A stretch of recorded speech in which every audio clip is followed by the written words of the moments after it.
The massive screen in Earth's Defense Council chamber showed thousands of unknown ships appearing near Pluto's orbit. Admiral James Porter stood with his hands behind his back, his gray eyes fixed on the display. After decades of peace and prosperity following Earth's unification, in 2157, humanity faced its first real threat from the stars. "How many ships are we counting?" Porter asked, his voice steady despite the tension in the room. "Over 3,000 vessels, sir," replied Captain Anna Reed from her station. "Most of them appear to be warships. They're bigger than anything we've ever built." The room fell silent as a transmission request flashed across the main screen. Porter nodded, and the feed opened to reveal a tall, humanoid alien with pale blue skin and elaborate golden armor. The being's 4 eyes blinked in sequence as it studied the humans before it.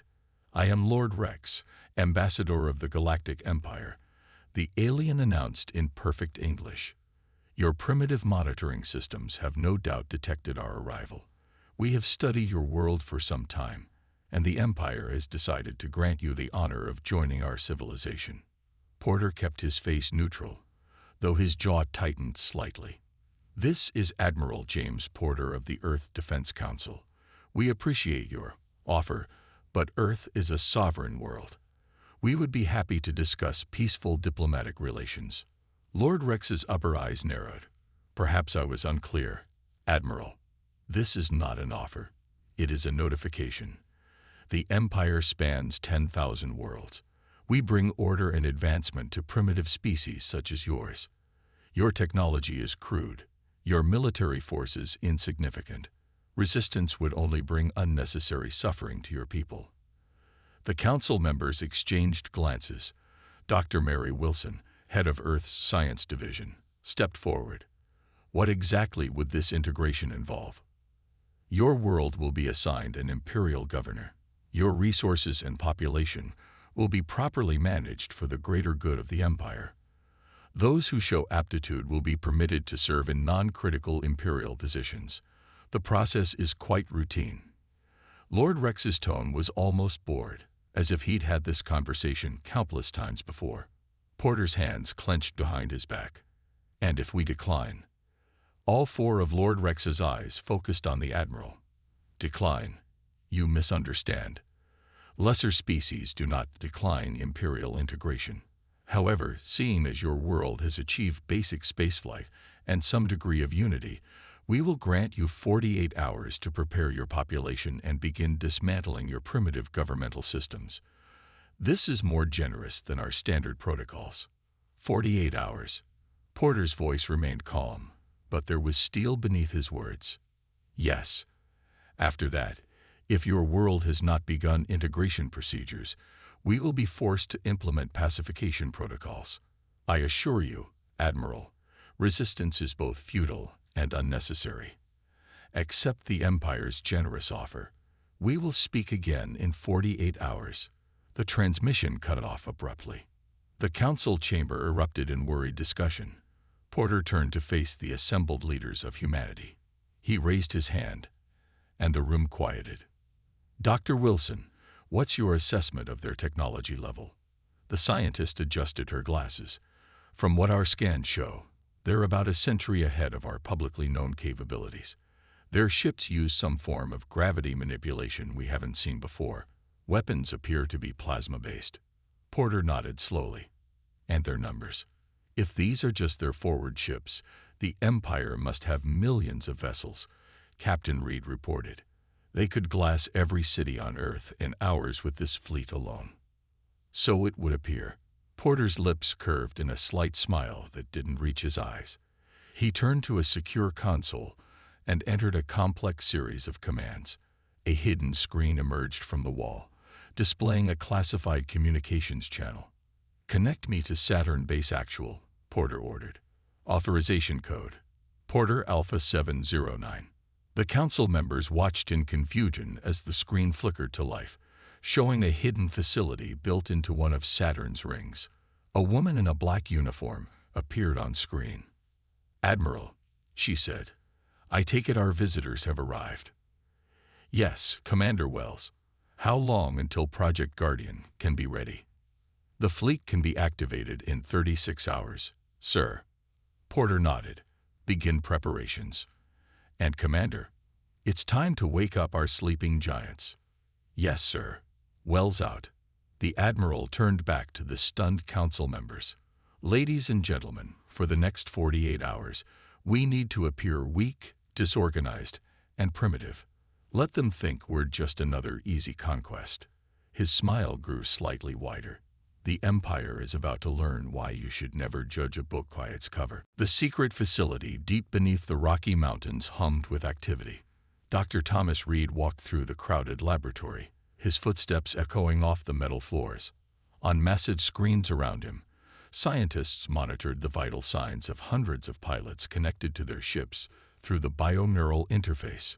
He stopped at one testing chamber where a young pilot sat in a neural link chair, her eyes closed in concentration.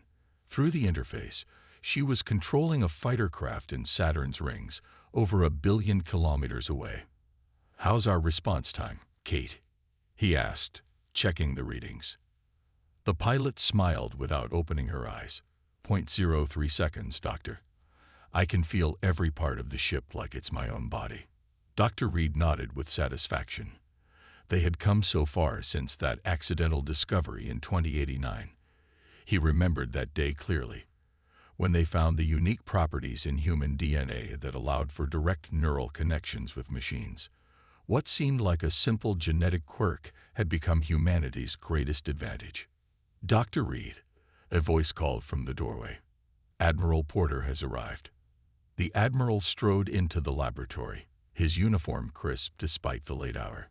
"Doctor, what's the status of our pilots?" "All 700 Guardian pilots are ready, sir," Reed replied, leading Porter to the main control room. "The bioneural link is stable. Each pilot can control their ship as naturally as moving their own limbs. More importantly, the quantum enhancement is working perfectly." They stopped at a large window overlooking a massive chamber. Below, rows of pilots sat in neural link chairs, each connected to a ship hidden in Saturn's rings. The sight still amazed Porter, even after all these years. "Show me," the Admiral ordered. Dr. Reed typed a command into his tablet. On the main screen, a live feed appeared showing a training exercise near Saturn. A small fighter craft danced through the rings, moving in ways that should have been impossible. Its reactions were instant, natural, more like a living creature than a machine. "The Empire relies heavily on AI-driven ships," Reed explained. "But our pilots don't just control their ships, they become their ships. No computer can match human intuition enhanced by quantum processing." Porter watched the demonstration with satisfaction. "And the Empire has no idea this technology exists." "No, sir. As far as they know, we're still using conventional remote pilots and basic AI systems. All our advanced tech is shielded from their scans." The Admiral's communicator beeped. "Porter here." "Sir," Captain Reed's voice came through. "Lord Rex is requesting another communication. He seems impatient." "Good," Porter smiled. "That means our act is working. Patch him through to my secure tablet." The alien ambassador's face appeared on the small screen.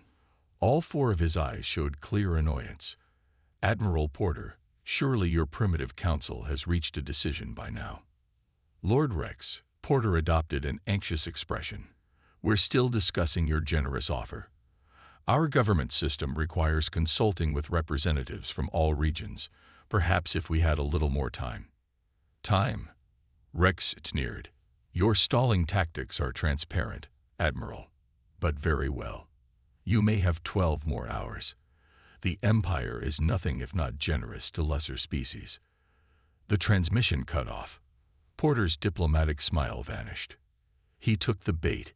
He said to Dr. Reed, "They think we're just frightened and disorganized." He turned to address the room. "Everyone, this is what we've prepared for. For decades, we've hidden our true capabilities, letting the galaxy think we were just another primitive world. Today, that deception pays off." He walked to the main command platform. "Begin final preparations. Move our fleet into position behind Saturn's largest rings. And send word to Commander Wells. Operation Guardian is now active. Throughout the facility, pilots began linking with their ships. In the vast darkness of space, hidden within Saturn's rings, hundreds of advanced warships powered up their systems. Each vessel was a perfect fusion of human consciousness and quantum-enhanced technology. The Empire thought they were facing a primitive species with crude technology. Instead, they were about to face something unprecedented. A fleet of ships that were essentially human minds operating in space, unrestricted by the limitations of flesh and bone. As Dr. Reed watched the preparation unfold, he couldn't help but smile. Humanity had spent decades preparing for this moment, and the Empire had no idea what was coming. The red dust of Mars swirled in the thin atmosphere as Imperial warships descended from orbit. Lord Rex watched from his command ship, all four eyes gleaming with satisfaction. The demonstration would be brief but effective. "Begin the attack," he ordered. "Destroy one dome at random. Let's show these primitives what defiance costs." Plasma beams lanced down from 3 Imperial cruisers, targeting the Carson Research Dome. The structure's shields flickered weakly and failed, exactly as expected from such primitive technology. The dome shattered, its contents exposed to the harsh Martian atmosphere. "My lord," his tactical officer reported, "the humans are evacuating their other Mars facilities. Their ships are quite slow and clumsy." Rex watched the ancient-looking human vessels struggle to escape Mars orbit. Their engines sparked and sputtered, some even venting atmosphere. It was almost embarrassing to watch. "Pathetic," he muttered. "Move the fleet closer to Earth. Let them have a better view of their coming doom." As the Imperial Armada advanced past the asteroid belt, Earth's defensive satellites went dark one by one. Their automated systems proved no match for Imperial cyber warfare. Everything was proceeding exactly as it had on thousands of other worlds. In the hidden command center beneath the Rocky Mountains, Admiral Porter watched the Imperial advance with carefully hidden pleasure. "They've taken the bait," he said to his command staff. "Their arrogance blinds them to everything but their own superiority." On his tactical display, he could see the real story. The Mars evacuation ships were empty drones, broadcasting false life signs and deliberately malfunctioning. The Carson Dome had been abandoned months ago, its destruction carefully calculated to look devastating while revealing nothing of value.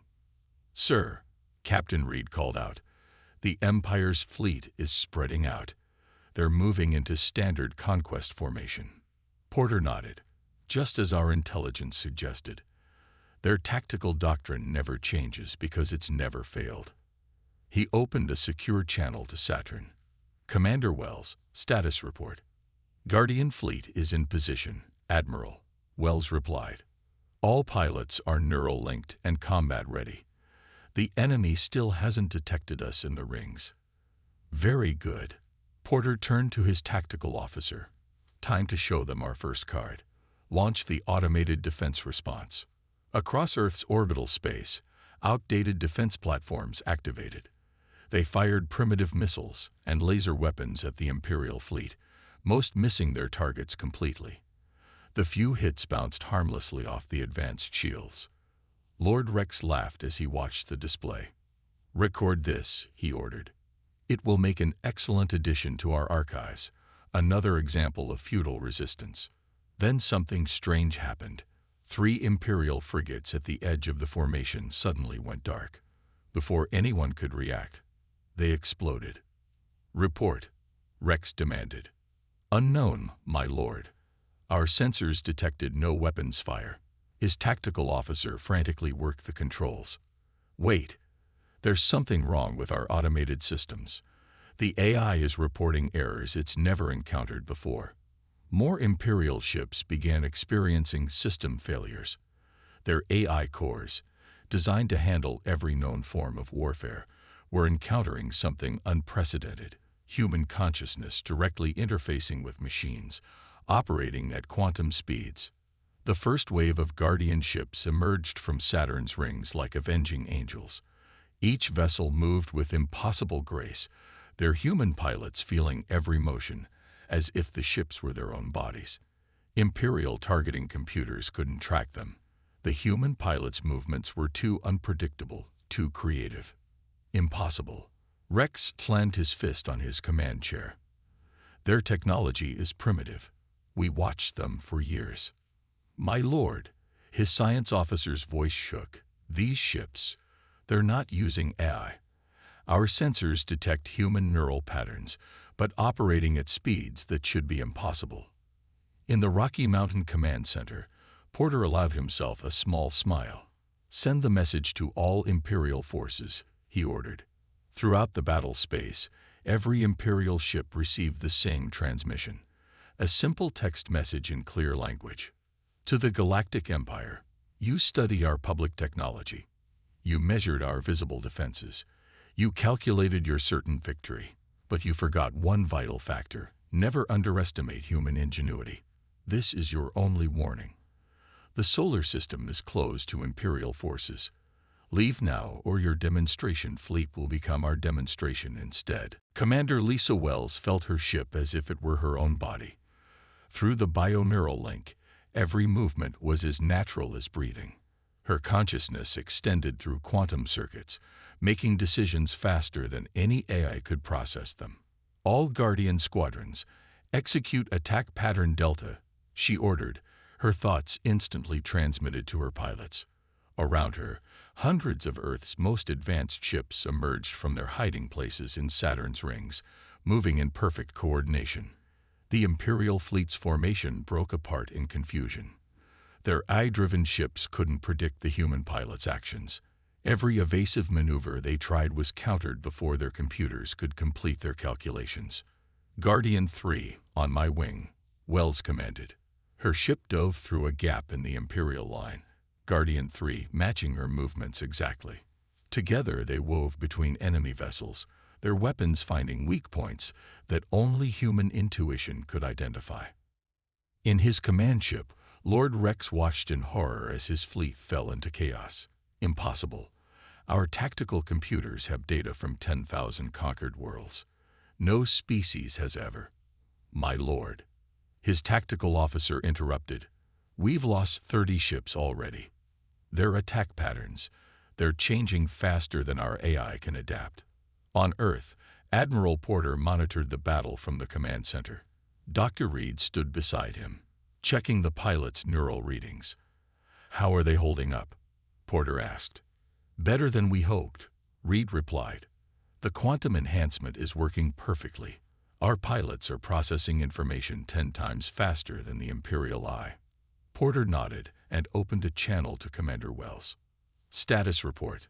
The enemy's formations are breaking down, sir, Wells responded, her voice calm despite being in the middle of a complex evasive maneuver.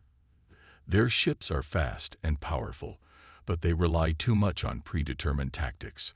When those fail, they hesitate. Through their neural links, Earth's pilots could actually feel their ships moving through space. Each blast from their weapons was guided not by cold computer calculations, but by human instinct enhanced by quantum processing.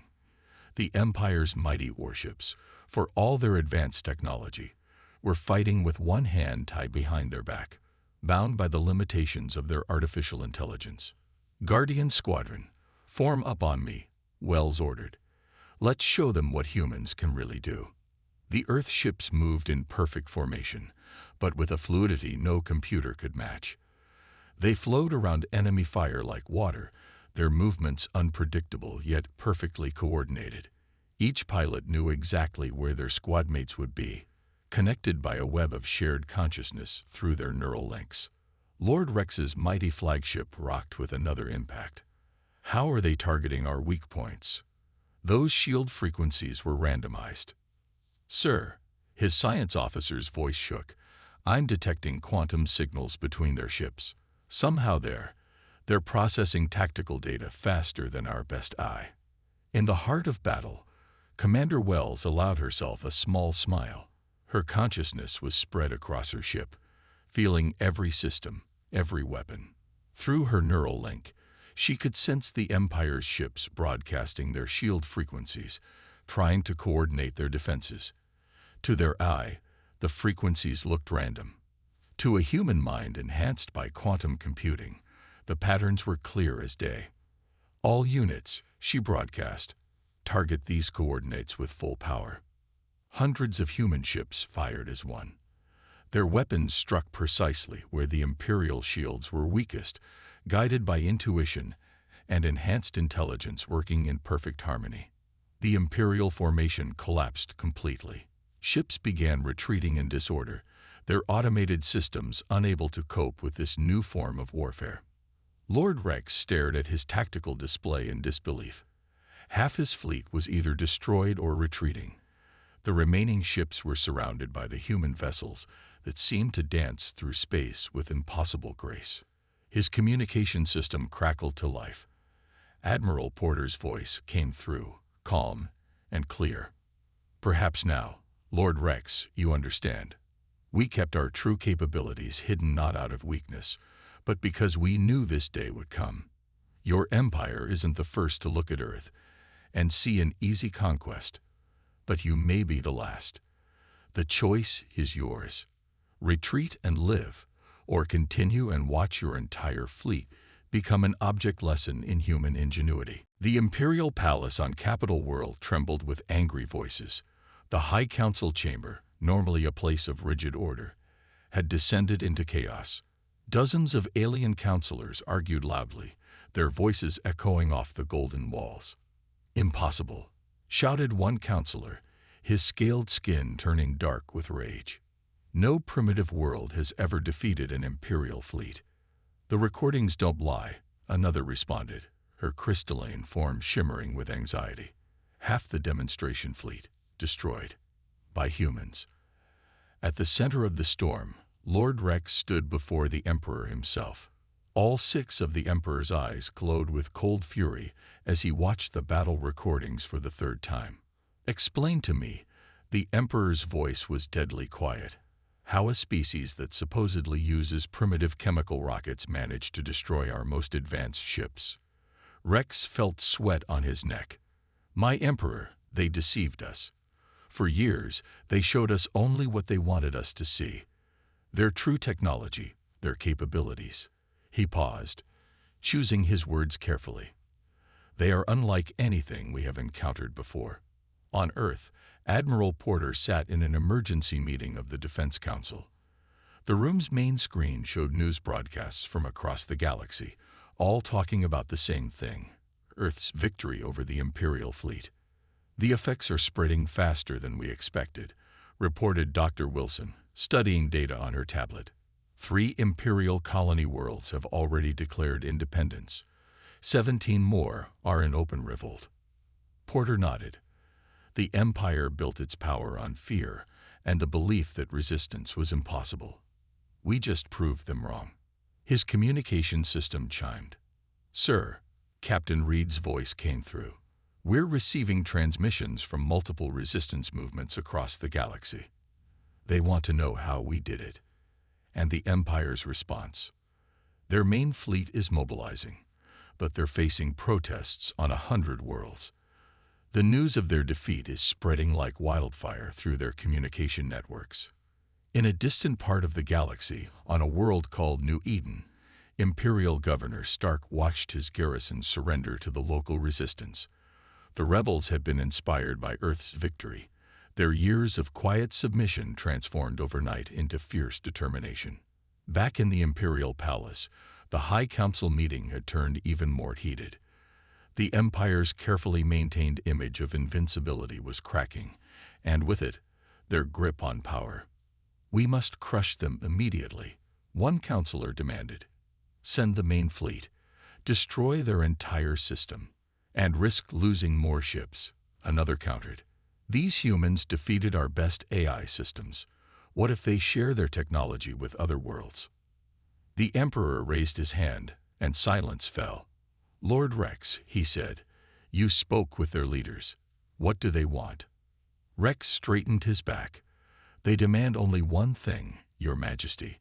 that the Empire recognized the solar system as strictly off-limits. They have no interest in conquest or expansion. Yet, the Emperor's eyes narrowed. But what happens when other worlds learn their secrets? When their technology spreads? He turned to face the Council. Already our subjects whisper about the humans who defied the Empire, who proved we are not invincible. In Earth's orbit, Commander Wells supervised the cleanup operation. Her pilots were collecting debris from the battle, studying the Empire's technology. Each piece they recovered revealed more about their opponent's strengths and their critical weaknesses. Commander, one of her pilots called through the neural link. We're detecting unusual signals from the Imperial communication buoys they left behind. Wells smiled. The Empire didn't realize that even their abandoned communication devices were providing Earth with valuable data.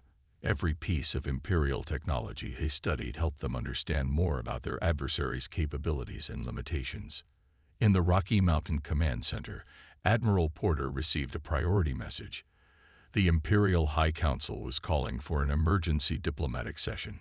They're finally realizing the truth, he said to his staff. The Empire's greatest weakness wasn't their technology. It was their belief that they were unbeatable. Now that illusion is shattered, and the galaxy will never be the same. The message from the Council contained one simple question. Would Earth be willing to discuss terms? The Emperor stood on the bridge of the Imperial dreadnought Eternal Glory, watching as 10,000 warships gathered around him. This was the Empire's main fleet, never before assembled in one place. Its very existence had kept the peace for centuries.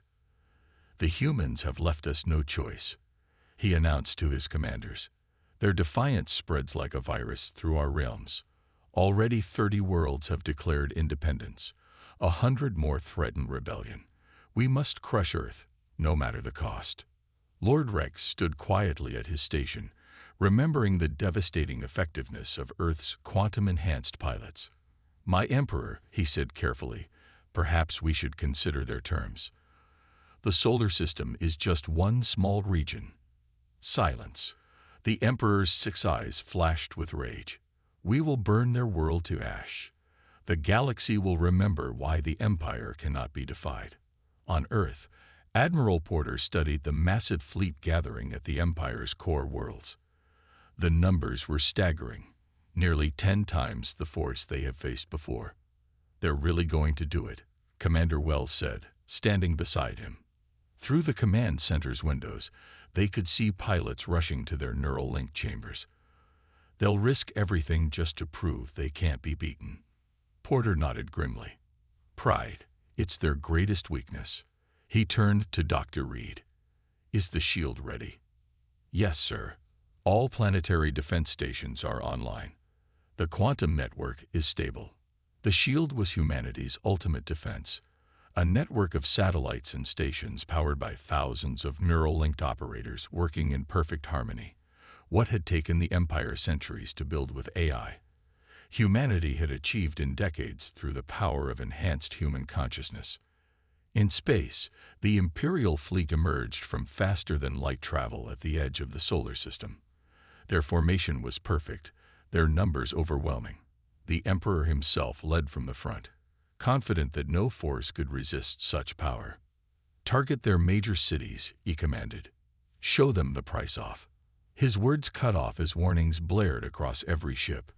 The fleet's AI systems were going haywire, their carefully planned attack patterns dissolving into chaos. Through their neural links, Earth's defenders had already infiltrated the Imperial fleet's communication network. Quantum-enhanced human minds moved through their systems faster than any AI could respond, turning the Empire's own ships against each other. Impossible. The Emperor raged as his fleet's formation collapsed. Launch all fighters. Override all automated systems. But the Empire's robotic fighters found themselves facing something unprecedented. The Guardian fleet emerged from hiding, not just from Saturn this time, but from bases throughout the solar system. Each human pilot moved with impossible speed and grace, their consciousness spread across space through the quantum network. Commander Wells led the counterattack, Her consciousness merged with her ship and connected to every pilot in her squadron. Guardian Fleet, execute Operation Sunburst.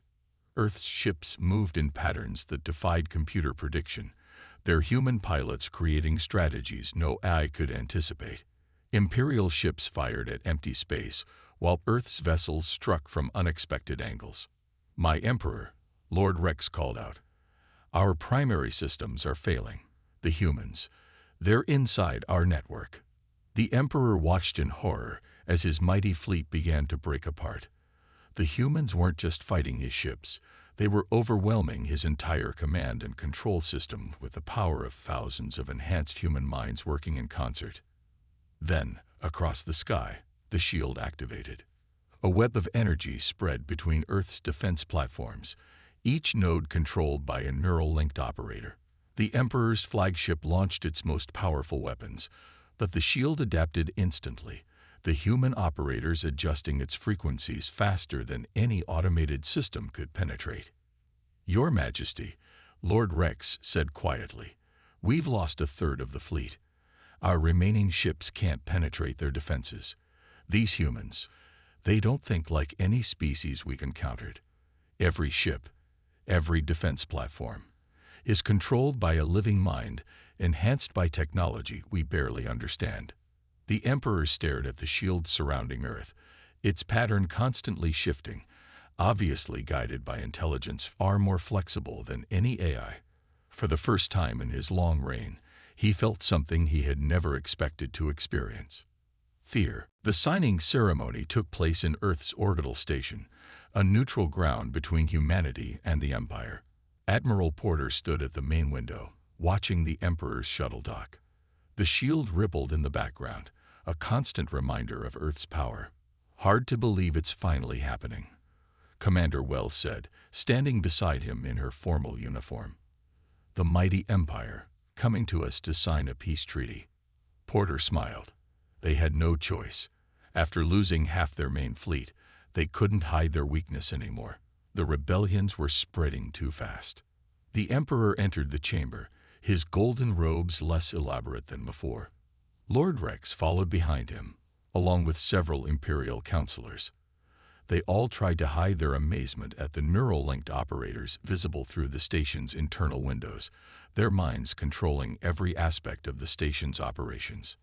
"Let us proceed," the Emperor said, his voice carefully neutral. "We have reviewed your terms." Dr. Reed activated a holographic display showing the treaty text. The terms were simple but revolutionary. The Empire would recognize Earth and the entire solar system as a sovereign, restricted zone.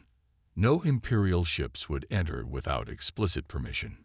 In return, Earth would not share its bioneural technology with other worlds.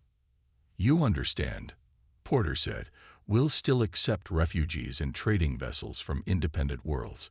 We won't let you isolate us." The Emperor's 6 eyes narrowed. "And if we refuse these terms?" In response, Wells gestured to a nearby neural link operator. The shield shifted, forming complex patterns that no eye could predict. Through the window, they could see Imperial ships struggling to maintain stable orbits as Earth's quantum network interfered with their automated systems. "You've seen what a few hundred of our pilots can do," Porter said calmly. "We have thousands more in training. And every day, we understand your technology better." Lord Rex stepped forward. "My Emperor, we should accept. These humans, they think differently than us. Their strength isn't in their numbers or even their technology. It's in their adaptability, their creativity. We can't beat that with machines." The Emperor stared at the shield for a long moment. Finally, he placed his hand on the treaty screen. "We agreed to your terms." His signature glowed on the document, followed by Porter's. As the Imperial delegation departed, Dr. Wilson rushed into the chamber. "Admiral, you need to see this." She activated another display showing transmissions from across the galaxy. Inspired by Earth's victory, dozens of worlds had declared full independence. The Empire's grip on power was crumbling. But more importantly, other species were beginning to develop their own versions of human innovation. not copying Earth's technology, but finding their own unique paths to advancement. They're learning the most important lesson, Porter said. The Empire's mistake wasn't their technology. It was believing that their way was the only way. 3 months later, Porter stood in the New Earth Space Force Academy, watching hundreds of cadets train with the latest neural interface systems.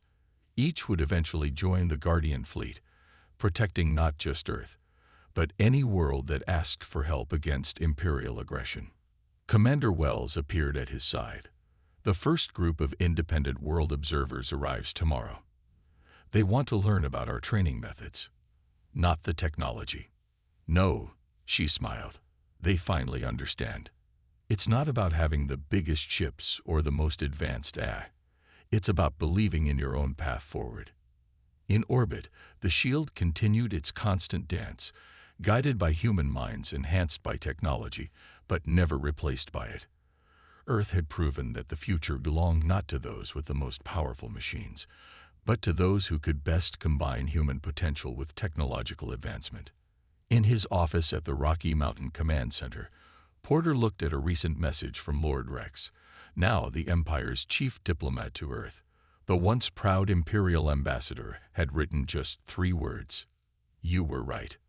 Porter smiled and looked out his window at the training grounds where the next generation of Earth's defenders prepared for their role in the galaxy. Humanity had faced its greatest challenge and emerged not just victorious, but as a beacon of hope for countless worlds. The age of the Empire was ending. The age of human innovation had begun.